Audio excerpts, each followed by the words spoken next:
I watched Lord of the Rings, The War of the Rohirrim last night, and boy do I have thoughts on Lord of the Rings' new Horse Girl hero. But first, if you like this video, make sure to share it with friends, hit that like button, and subscribe to my channel. Anything you can do to help my channel grow is greatly appreciated. Set 180 years before the start of Lord of the Rings, the story is about Hela and her father Helm Hammerfist. He is the leader of Rohan and lives at the seat of Edoras, as seen previously in the Two Towers movies that came out 20 years ago. There's multiple great battles that take place in this movie, and eventually it even ends at Helm's Deep. Based on one of the appendices in the Silmarillion, that's right, I just had to take multiple takes to even get it as close as I just did. This story was only a few pages, and they ended up making it a 2.5-hour movie. And it's obvious that the writers and director were very big fans of the Lord of the Rings movies 20 years ago.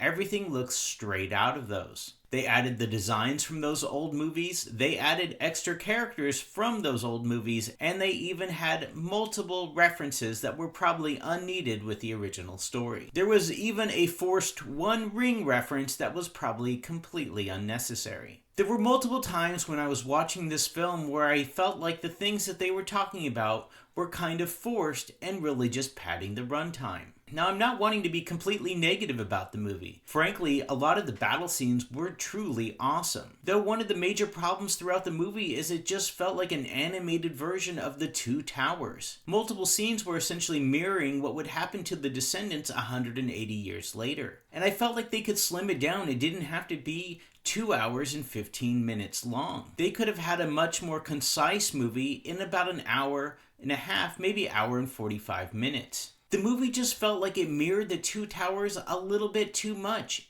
It really felt like a forced money grab. And unfortunately, that was my biggest takeaway of this film. It just felt like an animated version of the Two Towers, set 180 years earlier, but almost the exact same story. Similar characters, similar story, similar plot beats, just animated. I did enjoy the movie, I just felt like maybe my time could have been better spent rewatching the original trilogy. And honestly, this feeling makes me really worried about the upcoming Gollum movie that's coming out. Am I just gonna walk out of that movie feeling like it was a forced money grab? Overall, I'm super happy that I streamed this on Max. I know this sounds negative, but I did enjoy the movie. I'm just glad I didn't spend $50 to take someone to go see it in the theaters. So if you have HBO Max, definitely stream this. I imagine you're a Lord of the Rings fan if you're watching this video. So Lord of the Rings, The War of the Rohirrim, 7 out of 10. Go watch The Two Towers instead. Hey, thanks for watching my video. Make sure to hit that subscribe button and check out those other videos on screen now.